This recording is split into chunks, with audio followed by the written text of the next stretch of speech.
قیل یا رسول اللہ کیف نجدد ایماننا، کہ حضور پاک صلی اللہ علیہ وسلم نے صحابی سے فرمایا کہ اپنے ایمان کی فکر کرو، اپنے ایمان کی فکر کرو، اپنے ایمان کی تجدید کرتے رہا کرو۔ تو صحابہ نے پوچھا ہم اپنے ایمان کو کیسے بنائیں، کیسے بڑھائیں، کیسے بچائیں، کیسے اس کو چرچا میں رکھیں، کیسے ہم اپنے ایمان کی فکر کریں، کیسے ہم اپنے ایمان کی تازگی لائیں؟ تو آپ صلی اللہ علیہ وسلم نے فرمایا من اکبر قول لا الہ الا اللہ، کہ ایمان کے بول کو خوب بولو۔ مسجد کا ماحول ایمان بنانے کی جگہ ہے، مسجد میں لگے حلقہ یہ ایمان بنانے کی جگہ ہے، کیونکہ مومن کا ایمان گھٹنے اور بڑھنے والا ہے، اور بڑھتا ہوا ایمان انسان کو اعمال پر باقی رکھے گا۔ بڑھتا ہوا ایمان انسان کو اعمال پر باقی رکھتا ہے، اعمال پر کھڑا کرتا ہے، اور گھٹتا ہوا ایمان انسان کو اعمال سے دور کرتا ہے۔ گھٹتا ہوا ایمان انسان کو کیا کرتا ہے؟ اعمال سے دور کرتا ہے، اور ایمان بڑھتا ہے ایمان کے ماحول سے، ایمان کے بول بولنے سے، ایمان کے چرچا کرنے سے۔ اور مسجد کے اندر جو حلقہ لگ رہا ہے، جو تعلیم ہو رہی ہے، جو مشورہ ہو رہا ہے، جو ملاقاتیں ہو رہی ہے، یہ سب کیا ایمان کے بڑھانے والے حلقے ہیں، ایمان کے بڑھانے والے حلقے ہیں۔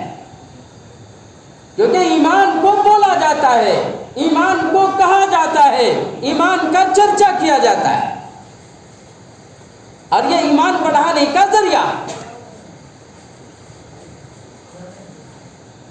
تو مسجد کے اعمال کو مضبوط کرنا، اب مسجد کے حلقے سے اپنے آپ کو جوڑ کر کے رکھنا، اپنے ایمان کی حفاظت کرنا ہے، اپنے ایمان کی حفاظت کرنا ہے۔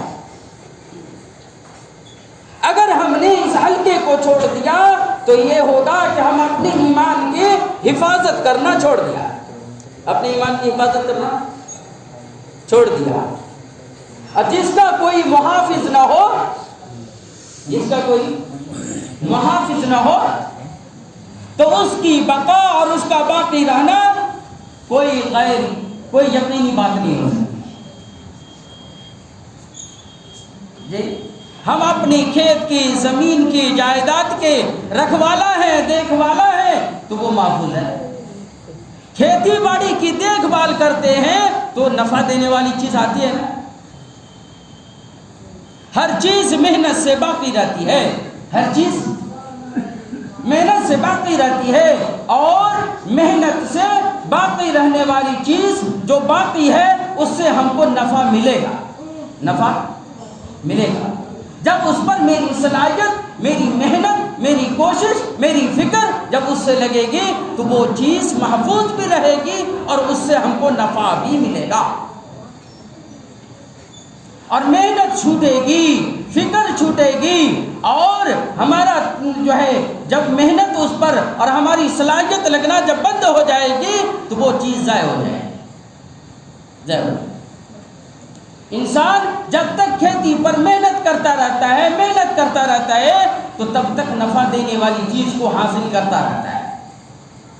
جو اپنی صلاحیت کو لگا رہا ہے، مکئی لائے گا، دھان لائے گا، دال نکالے گا، ادرک چاول نکالے گا، ساری چیزیں جو نفع دینے والی ہے اس کو حاصل کرنے کے لیے محنت ہے گی، ہے نا محنت۔ ہماری صلاحیت لگے گی تو گیہوں آئے گا، ہماری صلاحیت لگے گی تو مکئی آئے گا، ہماری صلاحیت لگے گی تو چاول اور دال کی نظر ہم دیکھیں گے۔ ہاں، اسی زمین پر، اسی مٹی پر محنت ہوئی ہے، نفع دینے والی چیز کو ہم نے اپنے آنکھوں سے دیکھا ہے، اپنی زندگی میں اس کو ہم نے حاصل پایا ہے، حاصل کیا ہے نا۔ نقصان دینے والی چیز کو حاصل کرنے کے لیے کہ نقصان نہ دے، نقصان پہنچانے والی چیز ہو تو مٹی پر اور اسی زمین پر محنت کرنے کی ضرورت نہیں ہے، محنت کرنے کی ضرورت نہیں ہے، محنت چھوڑ دیجیے نا۔ اب اسی زمین پر جنگل میں اب سانپ بھی نکلے گا اور بچھو بھی نکلے گا جو انسان کو نفع کے بجائے نقصان پہنچائے گا۔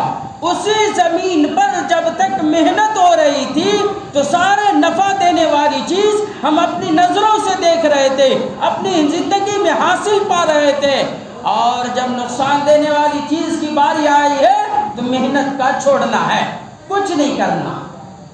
اب اسی زمین سے نقصان دینے والی چیز نظر آتی ہے۔ یہ صرف اور صرف اپنی صلاحیت کو لگانے میں اور اپنی صلاحیت کو بچانے میں فرق ہے۔ ایمان کو بچانے کے لیے، ایمان کو بڑھانے کے لیے اور ایمان کی حفاظت کے لیے اپنی صلاحیت کا لگانا، اپنی محنت کا لگانا، اپنے آپ کو مسجد کے حلقے سے جوڑ کر رکھنا، اپنے آپ کو اللہ کے راستے میں نکالنا، یہ نہایت ہی ضروری ہے۔ اور اپنے ایمان کو کمزور کرنے کے لیے چھوڑ دیجیے میرا، مسجد کے اعمال سے دور ہو جائیے۔ اب آپ کا دل نہیں کرے گا کہ ہم جائیں مسجد میں، اب وہ ایمانی سطح تک گر جائے گا کہ آزان بھی ہو جائے گی تو اب ہمارا قدم نہیں اٹھے گا کہ ہم جاتے اللہ کے حکم کو پورا کر رہے تھے۔ جی، ایمانی سطح کا گر جائے گا۔ ایمان پر محنت چھوٹے گی تو ایمان اس سطح تک گر جائے گا کہ اپنے خالق کو بھی بندہ بھول جائے گا، شیطان پیچھے لگ جائے گا۔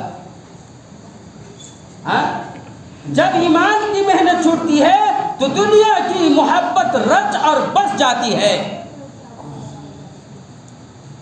رچ اور بس جائے گی اور شیطان کا حربہ کام آ جائے گا،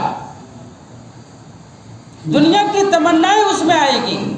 ایمان کی محنت چھوٹے گی، دنیا کی تمنا اس کے دل میں آنا ہی آنا ہے، اور ایمان کی محنت سے روکنے کے لیے دنیا کی تمنا کافی ہے، دنیا کی تمنا کافی ہے۔ جب شیطان کو اللہ نے نکالا جنت سے تو اللہ تعالیٰ سے شیطان نے وعدہ کیا کہ جس کی وجہ سے میں نکلا ہوں میں اس کو نہیں چھوڑوں گا، میں اس کو نہیں چھوڑوں گا۔ پوری تفصیل نہیں بیان کرنا چاہ رہا ہوں، ایک جملہ کہنے چاہ رہا ہوں۔ کیا کہا کہ میں اس انسان کی وجہ سے میں جنت سے نکلا ہوں، میں ان کو نہیں چھوڑوں گا۔ تو اللہ تعالیٰ نے پوچھا کہ میرے بندے کی تو کیسے بات آئے گا، بول۔ تو ایک جملہ کہا شیطان نے، ایک جملہ جو قرآن کریم میں ہے، کہا میرے بہکانے کا طریقہ یہ ہوگا وَلَأُمَنِّيَنَّهُمْ، لام تاکید بانون تاکید ثقیلہ کے ساتھ، یعنی شدت کے ساتھ کہ ضرور بھی ضرور میں ایسا ہی کروں گا کہ آپ کے بندے کو آپ سے دور کرنے کے لیے میرا طریقہ یہ ہوگا کہ وَلَأُمَنِّيَنَّهُمْ، کہ میں اس کے دل کے اندر دنیا کی تمنا میں اتنی ڈال دوں گا کہ وہ آپ کو بھول جائے۔ جی، دنیا کی تمنا، مال دولت کا تمنا، دنیا کی چاہت، دنیا کو حاصل کرنے کے لیے اپنی جد و جہد کا لگانا، یہ شیطان کے حربوں میں سے پہلا حربہ ہے۔ جی، دنیا ہم کو سمجھا دے، جبکہ یہ دنیا انسان کو موت پر چھوٹ جانا ہے۔ کل نفس ذائقۃ الموت وانما توفون اجورکم یوم القیامہ فمن زحزح عن النار وادخل الجنہ فقد فاز وما الحیاۃ الدنیا الا متاع الغرور، کہ یہ دنیا ایک دن چھوٹنا ہے اور چھوٹ کر رہے گی، لیکن وہی آدمی کامیاب ہوگا جو جہنم سے بچا لیا گیا، جنت کے اندر داخل کر لیا گیا۔ اور آگے فرمایا وَمَا الْحَيَاةُ الدُّنْيَا إِلَّا مَتَاعُ الْغُرُورِ، یہ دنیا تو دھوکے کی چیز ہے۔ آج آوازیں لگ رہی ہے کہ میرے بھائی آئیے مسجد میں، اللہ کے گھر کی طرف آئیے، اللہ کے گھر کی طرف پورے بستی والے کو بلایا جا رہا ہے، لیکن ہماری ضرورتیں، ہماری تمنائیں، ہماری خواہشات آج ہم کو گھر بار چھوڑا نہیں جا رہا، نہیں چھوڑنے پر مجبور ہے، نہیں چھوٹ رہا۔ جی وَمَا الْحَيَاةُ الدُّنْيَا إِلَّا مَتَاعُ الْغُرُورِ، اللہ نے فرمایا تھا کہ انسان کی ناکامی کا راستہ دنیا کی تمنا ہوگی، دنیا کی تمنا ہوگی۔ اس لیے میرے بھائیو، بزرگوں اور دوستوں، اللہ نے ہم سب سے بڑے بڑے وعدے کیے ہیں، اور اللہ ہم سب سے، اللہ اپنے ایمان والے سے ضرور اپنے وعدے کو پورا کرے گا، لیکن شرط ہے کہ ایمان والا پہلے اپنا تو کام پورا کرے۔ اللہ نے شرط لگائی ہے اپنے وعدے کو پورا کرنے کے لیے۔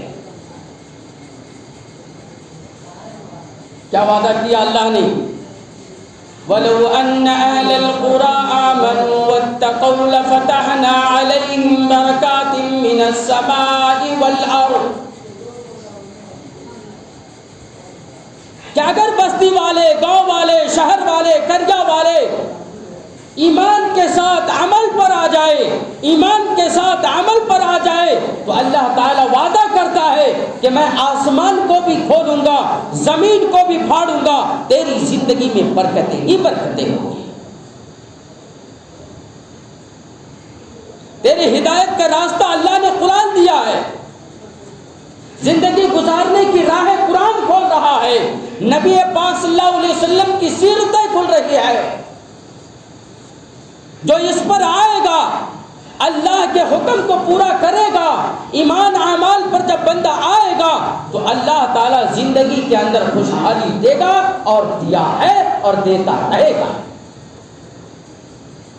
کہیں وعدہ کر رہا اللہ، وَمَنْ عَمِلَ صَالِحًا مِّن ذَكَرٍ أَوْ أُنثَىٰ وَهُوَ مُؤْمِنٌ، کہ کوئی مرد ہو یا عورت ہو، اگر وہ ایمان کے ساتھ عمل صالح پر آ جائے، یعنی اللہ کے حکم پورا کرنے پر آ جائے، تو اللہ تعالیٰ کیا کر رہا ہے، کیا وعدہ کر رہا ہے؟ سنیں کیا وعدہ کر رہا ہے، وَلَنُحْيِيَنَّهُمْ حَيَاةً طَيِّبَةً، میں اس کو پاکیزہ زندگی دوں گا، میں اس کو عزت والی زندگی دوں گا، میں اس کی دعاؤں میں اثر دوں گا، جو بندہ پکارے گا اللہ اس کو پورا کرے گا، اور یہ پورا ہوا ہے اور قیامت تک ہوتا رہے گا کہ جو بندہ اللہ کے حکم کو پورا کرے گا، عمل صالح پر کھڑا رہے گا، اللہ تعالیٰ اپنے وعدے کو ضرور پورا کرتا ہے۔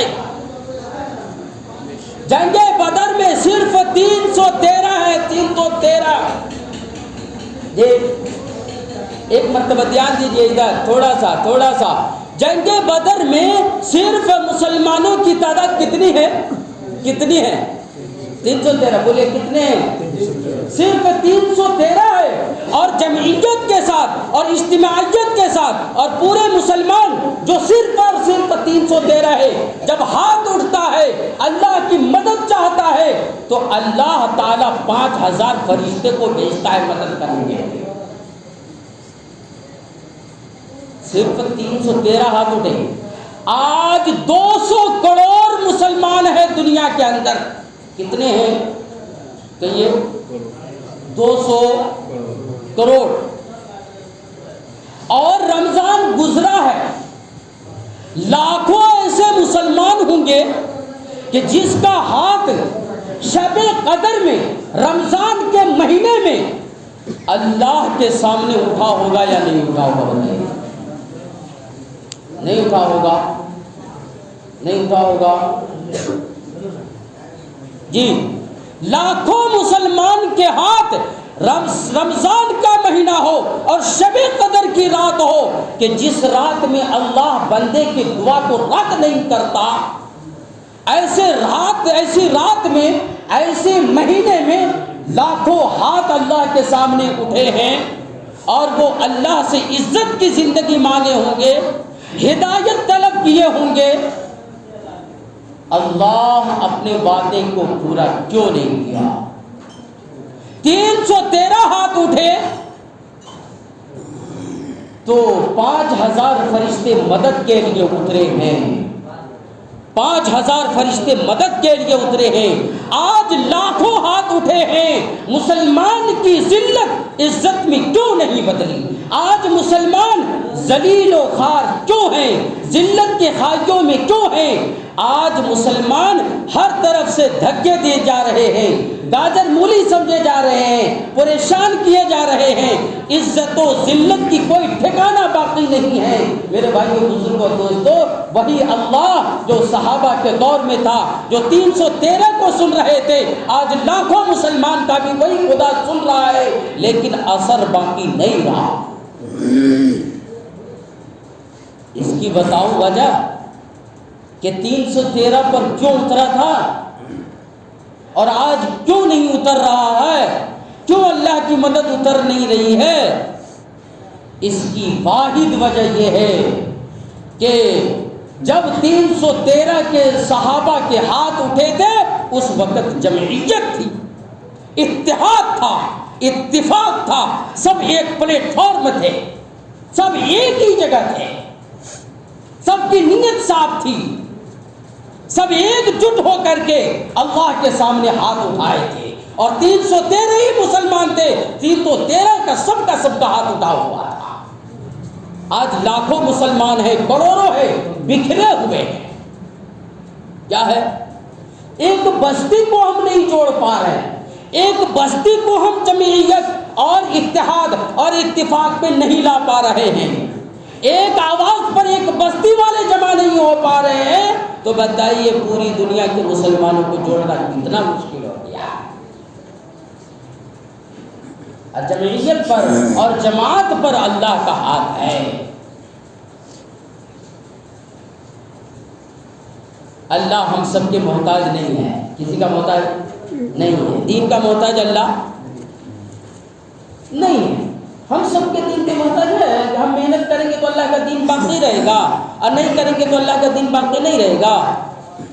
نہیں، اللہ نے دین کی اپنی خدمت کی حفاظت کی ذمہ داری خود لی ہے، اور اللہ کرے گا۔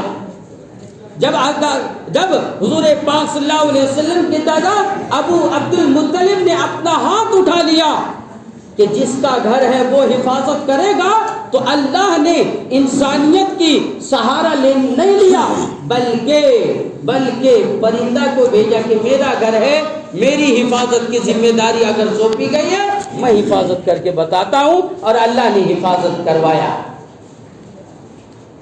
ہم سب کا محتاج، انسان کا محتاج رہا اللہ، چھوٹے چھوٹے ابابیل پرندہ سے اپنے گھر کی حفاظت کیا ہے۔ اللہ کسی کا محتاج نہیں ہے، جو کر رہا ہے اور جو کرے گا اسی کی بھلا ہے، اسی کو بھلا ہے، اور اسی کے کھاتے میں نیکی ہے کہ نہیں؟ اس لیے میرے بھائیوں، بزرگوں، دوستوں، زیادہ لمبی بات نہیں کرنی، لمبی بات تو ہو گئی ہے، کرنا نہیں چاہیے تھا، اصل مفتی صاحب کی بات ہونا ہے۔ میرے بھائیوں، بزرگوں، دوستوں، اصل جو بات ہے کہ ہم اپنے اعمال کو، مسجد کے اعمال کو مضبوط کریں گے۔ مسجد کے اعمال میں 5 کام کو مضبوط کرنا ہے۔ مشورہ ہے، تعلیم ہے، مشورہ، تعلیم۔ دیکھ لیجئے، گھر کا مشورہ، گھر کی تعلیم، مسجد کی تعلیم، گھر کا مشورہ، مسجد کا مشورہ، یہ دونوں ملا کر کے ایک ہے۔